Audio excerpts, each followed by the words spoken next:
Hello and welcome back to the Rink Masters podcast. My name is Tyler Kroom. I'm your host today. On the other side of the screen here is my co-host Noah. Today we were going to have Mark Lamb on. Unfortunately, due to unforeseen circumstances, he wasn't able to make it today. And so we're going to be doing our predictions on the play-ins and about Alexis Lafreniere and where we think he is going to go and where he would be the best fit. Noah, take it away. All right, yeah, so this episode, we'll be giving a bit of a breakdown on the play-in rounds of the playoffs. What that entails is we'll do mine and Tyler's talking points on each of the teams in the play-ins. Then we will move to who we think will win each round of the play-ins before moving on to which team we think most needs Alexis Lafreniere. As you know, the winner of, or the losers of the play-in rounds will be put into another lottery to determine who will win the first overall draft pick and therefore who gets Alexis Lafreniere. Once we discuss which team needs him the most, we'll then be discussing which team we think Alexis Lafreniere would be the best fit in. This discussion will not be reliant on who we think will lose in the play-ins, but rather who we think would just be the most beneficial in terms of both the market and situation. Yeah, all right. Just to get it started, we start off in the Western Conference with the Winnipeg Jets versus the Calgary Flames. For the playoffs, obviously the Calgary Flames have three pretty major talking points surrounding them. Firstly, will they be able to shake off the demons of last year's shocking playoff exit to the Colorado Avalanche? Will that still be affecting them mentally, and will they be able to push through that? Will their top line be able to produce? This year, they dropped off a bit in production from last season, which was a little bit surprising. Will they be able to turn that up again in the playoffs? And thirdly, will their goaltending be able to show up? That's been a consistent problem for that organization. Will their goaltending be able to lock it up? Those are some very good points, Noah. I know we're going to look on their opponent here, the Winnipeg Jets. I like the offense the Winnipeg Jets are going to bring into this series. They have a lot of big bodies that can move the puck, that can generate the offense out front, and Connor Hellebuyck on the back end. So unlike Calgary with Riddick and Talbot, there's the question mark there, but we look over at Winnipeg, and Connor Hellebuyck he's a really good goalie. I think is a goalie that's going to keep them in it. My biggest question mark, though, when it comes to the Winnipeg Jets is their defense.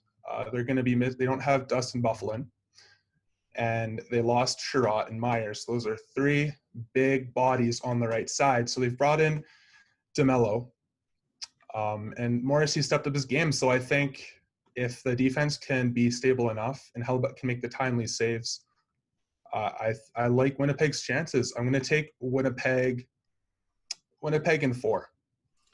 Yeah, that's also what I had for this series. I do think that Winnipeg has a much better balance of especially offense and goaltending. I do think it's going to be a bit more interesting and a bit more even on defense. I know Calgary has some great defensemen in that organization. And again, so does Winnipeg. So yeah, that'll certainly be interesting. Definitely. As you move to the next matchup, we have Edmonton versus Chicago. What do you think are the questions when you look at Edmonton? Well, when I look at Edmonton, we see Connor McDavid and Leon Draisaitl. Outside of those big two, there's going to be a question whether or not they have the depth to push through. Their defense is good, but it doesn't stand out. And I look in the net, I see Koskinen and Smith. I know Smith was actually really good for Calgary in the playoffs last year. He couldn't get the help in front. So if Smith can come back to form for the playoffs this year, I think they'll do good. Because we look at Chicago, and the depth isn't there, but they do have the experience. So I think I'm going to let you tap in on that, Noah.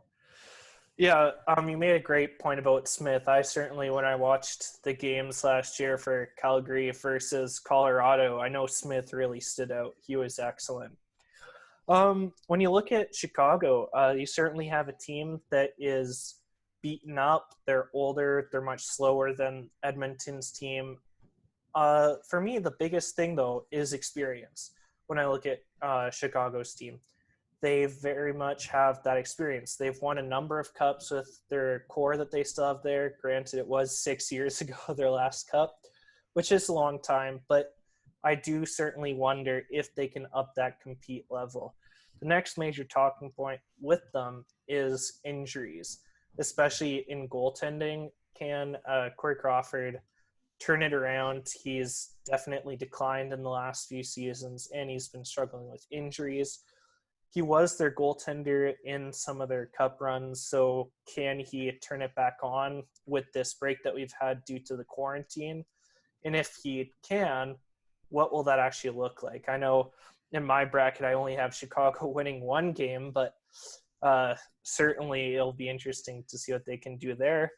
And the third is, what kind of leadership will Taves and Kane bring to this team, right? They've won multiple cups. They've been through it all. They've really struggled in the last few seasons. But can they just turn it up again? Can they bring this team together? And you know that certainly players within Team Canada and around the league view Taves as one of the great team leaders. So will he be able to use that and really drive this team to success? Yeah. Well, and so back to Edmonton here. See, we know how good McDavid and Drysdale can be. My question is that going to be enough to make it into the playoffs? I'm going to say I'm going to go with Edmonton in 4. Yeah, me as well. I do think that Edmonton just has that speed, and McDavid and Draisaitl gives them that two Mm-hmm. line threat that I don't think Chicago really has. This series, I do question whether or not Chicago can turn it up, especially in the leadership and again with injuries, not just with Corey Crawford, right? But Mm-hmm. it'll be interesting to see what they can come up with. For sure. Next series, Vancouver versus Minnesota. Um, in this series, I took Vancouver as my team. I have them winning this one in 4, but 3 talking points first. So I do think Vancouver is a very young team. They don't have much playoff experience. They have been trying to trade for that a little bit in recent seasons. They have Tyler Toffoli, they have Tanner Pearson. Both have won multiple cups with the Los Angeles Kings. So can they use that experience, the limited experience they have within the roster, to really push the younger players to succeed? Another big one is, can Hughes perform in the playoffs? It's certainly a different level of compete. It's certainly a different level of physicality. What will that look like? Will players be a little bit less physical because of the coronavirus? Will that give Hughes a bit more space to work?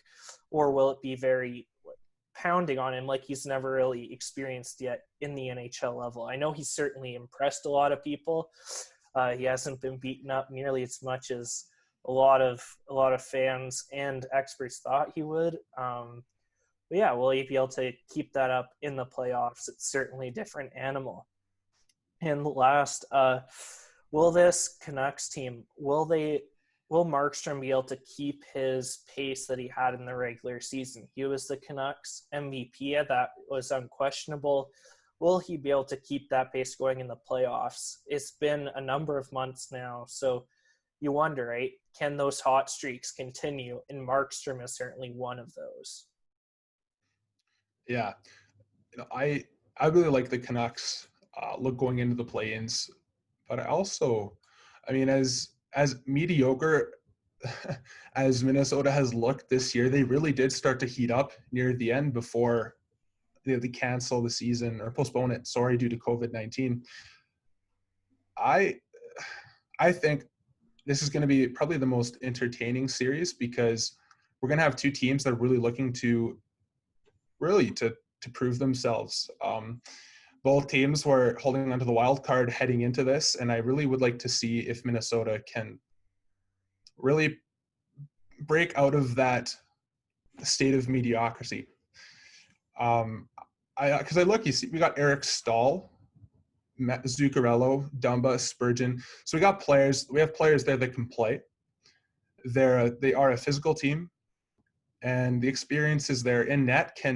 Are they going to go with Dubnyk, or are they going to go in with Stalock? Because I think Stalock's played quite well this year. So I'm not sure how the crease will shape down. If they can get the goaltending, I could see this going the full extent. Yeah, for sure. That seems to be a really big question for most teams in the play-ins is goaltending. Yeah. What's that actually going to look like? Because lots of these teams, they do have good goaltenders, but they have multiple good goaltenders. So you just wonder which goaltender will they actually go with, and can hot streaks continue? Or for teams more like Calgary, you would just think, oh, those goaltenders are just decent. He has really had a lot of goaltending turmoil. Will one of them really step up and claim the number one spot? The next matchup we have is Arizona versus Nashville. Nashville certainly is an interesting team. Matt Duchene was their big signing. He didn't quite pan out as they intended, so he'll be a big talking point. He was very good in the playoffs last year, so can he keep that? Will he finally make his salary worth it? Another big one, will their defense continue to dominate the league? I know personally I've felt in the last few years that Nashville has really claimed the best defense, especially in terms of offense. And then again, in net, it's a question, right? Can Pecorine, he's been getting older, he's been struggling a bit more, you can start to see a bit of inconsistency. Can he really push through and dominate in the playoffs once again for Nashville and bring them to another at least conference finals? Yeah, for sure. It's going to be an interesting series because we look at this year and Nashville really, they had the coaching change. They fired Lavoilette and they hired Hines. Goaltending seemed to really disappear for them this year. So if Rene can come back to form for the playoffs, I do like them a lot. But I also really like the Coyotes. I think they're a very underrated team heading into the play-ins. Like Kemper, he's been fantastic this season, and up until he got hurt, I think he was one of the best goaltenders in the league.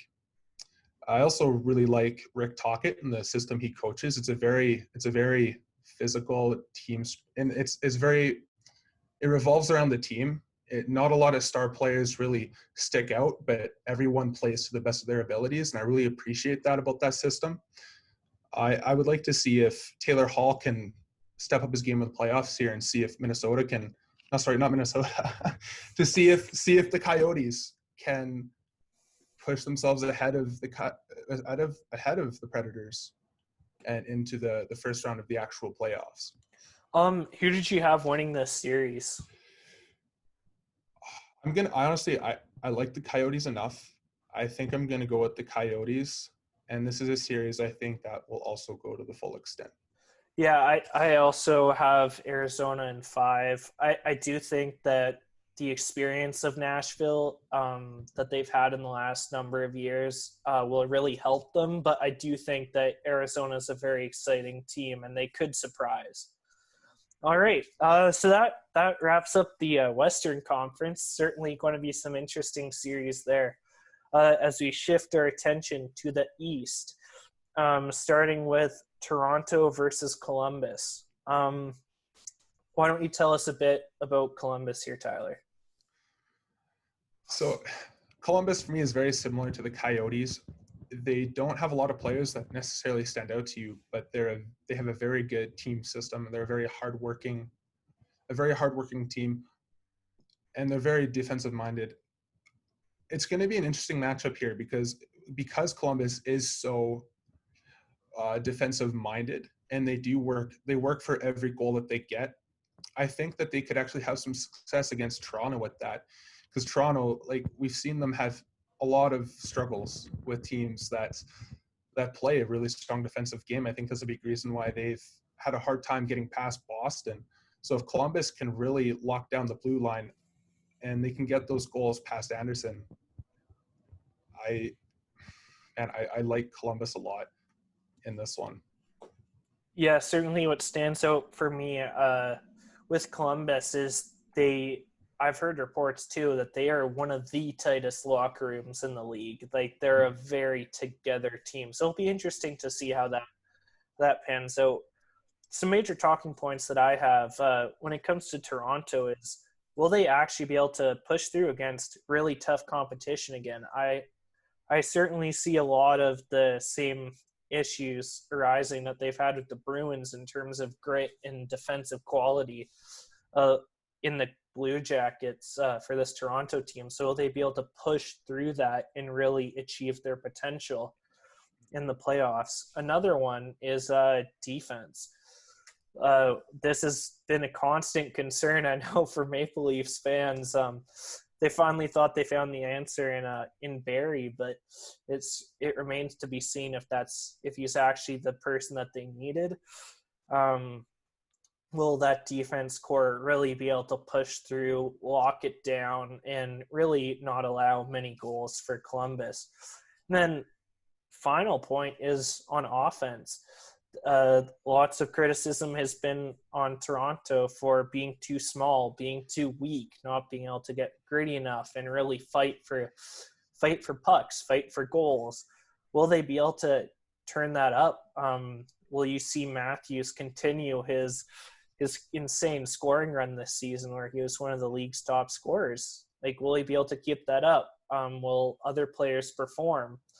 That is certainly a big question for Toronto going into this series. For this series, I somewhat surprisingly have Columbus winning this one in 4. I do think that they'll really surprise Toronto and put them on the back foot in the first 2 games, and then it will just be a bit of a romp from there. Yeah. Man, I don't know if I have them in 4. Because I do think, like, Toronto, like, when they decide to score, I mean, they can score, right? So I want to say 5 for this one, Columbus and 5. Oh yeah, absolutely. I certainly understand that perspective. They gotta bug Toronto fans though a little bit, right? You gotta get under their skin. So. Oh, for sure. Yeah. Either way, I don't have Toronto winning this series. I certainly do have Columbus.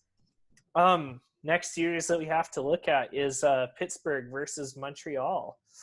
Tyler, do you have any big talking points for the Penguins? Well, when you look at the Penguins, like, what else is there to say other than they've got Crosby and Malkin? They've been one of the best duo in the NHL for 2 decades. They're definitely, like, they're a team where I see just no shortage of offense. When their offense decides to turn it on, they're very hard to stop. And I don't believe Montreal has the ability. They don't have the defensive players to really slow or stunt that offense. Carey Price, he has shown that he can steal a series, but I don't know if he can do that this year. I think Pittsburgh they're gonna be all over Montreal's defense, and they're gonna fill the net. Their defense is in good shape. Letang leading the charge there, and in net, I know Murray hasn't been great this year, but I can't see why they wouldn't go with Murray in the play-ins. If Murray can get hot like he did in those 2 Stanley Cup runs with Penguins, then I would say Pittsburgh takes this one pretty easily. Yeah, certainly a very big question for Montreal is, can Price turn it on? Obviously, I've seen lots of Canadiens fans saying, "Oh, we got Price. We can take this one." Personally, I don't see that necessarily being the case. Obviously, goaltenders can steal a series, especially when it's only 5 games. But will Price be able to carry the Canadiens? Another major question is the productivity of the forwards. Will they actually be able to score? Do they actually have the top lines that can compete against Pittsburgh's, right? When you look at Montreal, you think, okay, they might have Max Domi, they might have Philip Deneau. He's been a decent centerman for them. They have Jonathan Drouin. Can he turn it up a little bit, right? They obviously have some players, but just question if that can actually be enough to compete with Pittsburgh. Then the final question is, when you look at their defense, right? You have Shea Weber and Jeff Petrie really leading that, but is that deep enough? Do they have enough skill there, right? When they traded away Michael Sergachev to the Lightning, that was certainly a surprise, giving away one of their top young defensemen coming up the pipeline. So you got to wonder, do they have the legs in the defense? Do they have the skill needed to compete when you have a team facing you that has Sidney Crosby and Evgeny Malkin, right? And Jake Gensel, because he's just back, right? He's going to be back for the playoffs. So that's really exciting for Penguins fans. Yeah, and you want to talk about a player that just is unbelievable speed. That skating ability is just probably one of the best that I've seen in the NHL, and that's Jake Gensel. Yeah. So yeah, like again, just adds to that very fast Pittsburgh core. Yeah, and in this series, I have Pittsburgh taking this one. I have them taking it in 3. I think it's going to be the sweep. I just don't think that Price is going to be enough to stop the tide that is Pittsburgh. So, again, we'll see what happens, but I certainly see Pittsburgh dominating this series. Yeah, I have to agree with you on that. I'm going with Pittsburgh in 3. All right. Again, moving on, we have Florida versus the Islanders. Any thoughts on the Islanders? Well, again, the Islanders are very similar to Columbus. Barry Trotz coaches a very strong defensive system, and it's a big reason why the goalies always seem to play very well under that system. Offensively this year, it's going to be interesting. I want to see if Barzal and Anders Lee can really provide the offensive punch, because you look at their counterparts, Dadonov, Barkov, and Huberdeau over there in Florida. And Brett Connolly, like these are guys that they know how to fill the net. They can really turn it on. And the Islanders, my question is, can they really match that? Can they really bring it back to Florida? I know that their defense is pretty good, because I like their defense. They're not flashy. They eat pucks. They win battles along the boards, and they get it out of their zone.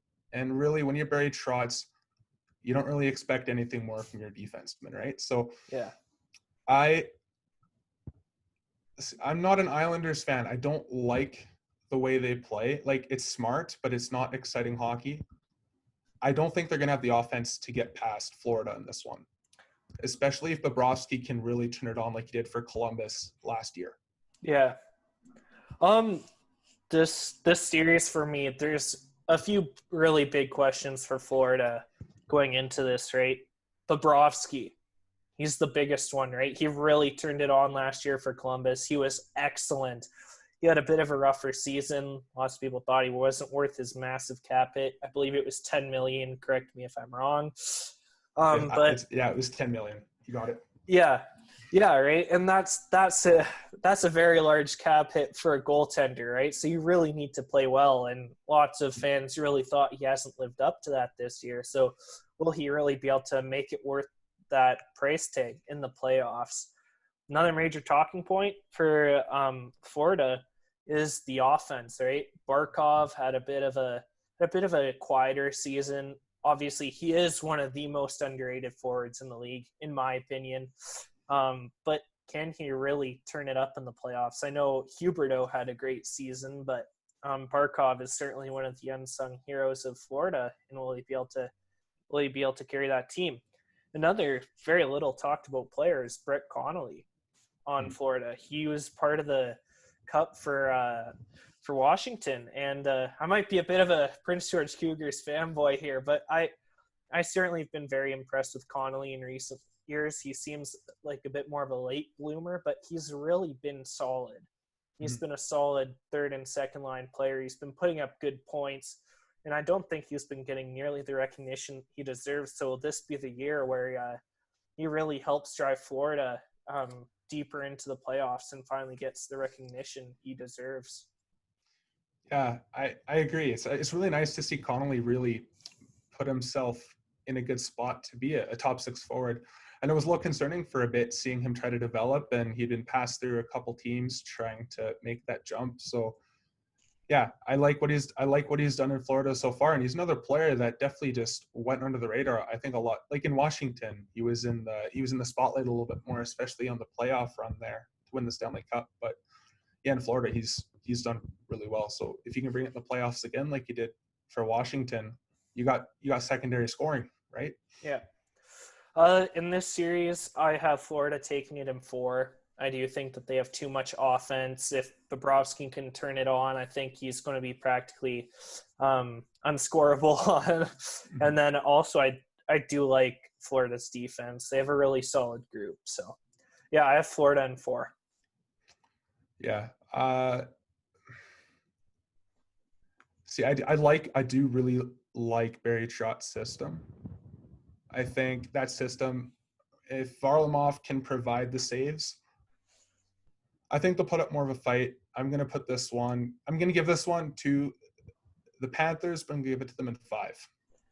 Yeah, that's definitely fair. All right, this is the last matchup. Pretty exciting. Carolina versus the Hurricanes versus the Rangers. Yeah, why don't you tell us a bit about Carolina here? Carolina is one of the youngest teams in the play-ins. I was really impressed with them in the playoffs last year. I want to give this one to Carolina. I know they got the offense. You know, Aho's definitely improved. He's been amazing this year. I think Aho can help lead the charge. Svechnikov has been outstanding. They've got Justin Williams back in the mix here. That offense, it works very well together. It's very fast, and they seem to be a very creative offense. When I've watched them, I've definitely seen them score some goals that have made the highlight reel where fans just can't stop talking about it. Their defense is highly underrated in the league. Like Jacob Slavin is one of my favorite defenders, and he doesn't get nearly enough recognition. Yeah. And within adding Jake Gardner this year, that gives them a bit more of a offensive defenseman to that mix. And then also like Brett Pesce and Hayden Fleury, another set of defensemen that don't get nearly enough recognition for what they're able to do. If I like their team, but my biggest concern for them is their goaltending. Can James Reimer or Peter Mrazek really provide a stable presence between the pipes? Because we look at the Rangers, they have Zibanejad and Panarin, and those two they're gonna be all over you. Yeah, so for sure. We'll see where that goes. I know the Rangers this year, they've been a team that Carolina has struggled to play against as well. So it'll be a great series. Yeah, when you look at the Rangers, obviously there's a few major questions. Again, goaltending, it's a huge thing. They have 3 goaltenders that you could argue are NHL starters, or at least in the mix to be starters. You really saw a turnaround in New York around the time that Shesterkin came around. By the end of the season, heading into the lockdown, New York was arguably one of the best teams in the league. They were firing on all cylinders. They had good defense. They had great offense. And they had good goaltending, right? Again, the goaltending. Will Lundqvist get another crack at it, or will Georgiev and Shesterkin be the goalies between the pipes for the Rangers? That remains to be seen, but certainly a big talking point for them. Another big one is, can they keep up their momentum? Like I said, they gained a ton of momentum heading into the quarantine. Will they be able to keep that up? I don't know. It's been a long time off. So again, streaks can change, right? You can be really hot and then you're not, and then you come back. So it'll be interesting to see what goes on with that. And with Panarin and Zibanejad in particular, will they be able to dominate? Right? They were very good players this year for the Rangers. Will they be able to keep that up and really dominate? And then on that note, what about Capo Caco? Right?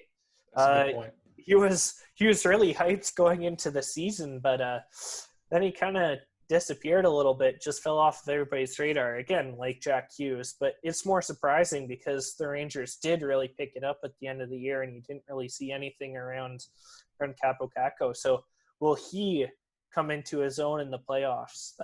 That'll certainly be interesting. In this series, I do have Carolina taking it. I do like their team a little bit better, and I think that based off of the nature of New York's season, it could go either. This series really could go either way, but I do think that just the nature that the Rangers did have a rougher start to the season, then it was only closer to the end that they really turned it on. I do wonder if the quarantine will have killed that momentum. So I give this series to Carolina in 5. It's interesting bringing up the points in the crease for the Rangers. Those are 3 really great options. But also, we need to look at the defense as well. Tony DeAngelo was amazing. Oh, absolutely, yeah. Man, see, for the longest time leading up to this, I would have told you Carolina. But now that I'm actually analyzing it again, I actually think I'm going to give this one to the Rangers. I'm going to go Rangers in 4. All right, yeah, I thought this one would be very close. I can see it going either way, right? So, absolutely, I could see it going to the Rangers. All right, now a pretty big discussion, although we only have a few minutes to do it, unfortunately. Lafreniere, which team needs him the most out of the teams that we predict will lose in the play-ins? Yeah, well, the teams that need him the most are the teams that are really struggling to keep it together. And we're looking at Montreal as we were talking through the review for the play-ins. Again, our biggest question mark for them was offense. So, if Pittsburgh does take them out, they're going to be in the mix for that pick. Lafreniere would be a huge asset for them to get. Yeah, for sure. And going forward, and another team as well is Minnesota, because they're a team that's they haven't really had a player of that stature. Yeah, a player of that stature. Thank you. That really, I think the last player was maybe Mikko Koivu, and that's 2 decades ago, right? And he's almost on his way out. So a player like Lafreniere would really be beneficial for that organization. Yeah, another big team that could really use Lafreniere is Chicago. You look at that team, they're aging out, that's for sure, and they could really use a new star to build a team around. So he also, because he wouldn't carry a big cap hit, that certainly would be a really big boon for Chicago. All right, so now, which organization do we think is the best fit for Lafreniere? Like, where's the best city for him to go? In terms of where the best city for Lafreniere to go, I would go with either the Edmonton Oilers or the Pittsburgh Penguins. For Lafreniere to be able to play beside either Connor McDavid, Leon Draisaitl, and then you go to Pittsburgh, Crosby and Malkin. I think those are high end. Like, we're talking about the high end players in the NHL. There's like the high end players, and then there's Crosby, McDavid, Malkin, Draisaitl. So that would be pretty cool. I think if I'm Lafreniere, I'm kind of hoping those 2 teams lose in the play-ins and get a chance for that first overall pick. Yeah, absolutely. I know for me that as a fan and if I was a player, I'd certainly find that pretty terrifying, seeing Lafreniere line up with either of those teams. I chose 2 as well. I chose the New York Rangers and the Vancouver Canucks. I think the Rangers, because they did do so well towards the towards the quarantine. They were really dominant. They have good young goaltenders in the organization. They have a good, still veteran base there.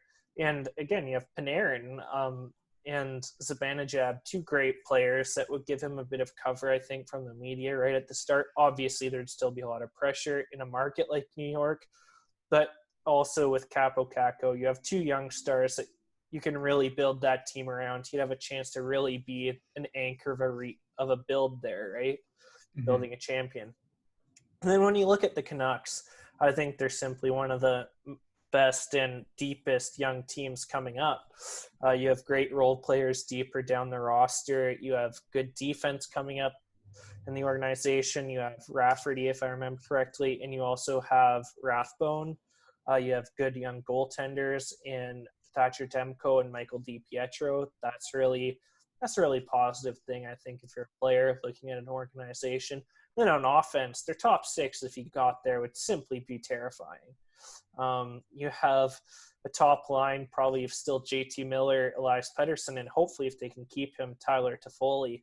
And then you look at your second line, you have Bo Horvat, you have obviously Lafreniere, and then you have either Brock Besser or Jake Virtanen on that right side. Virtanen, who again made huge leaps this year. And then you look even at the third line, and it's very impressive. You have probably Tanner Pearson playing there along with Adam Gaudette, and then either, again, Virtanen or Besser. So it's a very deep roster, right? And it's pretty scary if you're other teams, and I think that would certainly be a good city. I know Vancouver's spoken of pretty highly, right, in terms of living there. I know I have family that lives there, and I certainly always love visiting. It's a great city. And yeah, it's a great coaching staff as well. I know Green, he coached in the HL level, lots of experience with junior players. So yeah, personally, I do think either New York, Pittsburgh, Vancouver, or Edmonton, they could all be great picks or great locations for Lafreniere. Obviously, there are others, but these ones certainly stand out above the rest. With that, we conclude our third episode of the Rink Masters podcast. Again, unfortunately, we were unable to get Mark Lamb on due to unforeseen circumstances. Next week, we hope to be returning to our regular programming, hopefully again with what is now episode 4, making a champion. Again, we hope to do that, but due to certain conditions, I'm not sure if we'll be able to do that. But that being said, thank you all for listening. Your support means so much. We hope you all have a great night. Yeah, goodbye. Bye.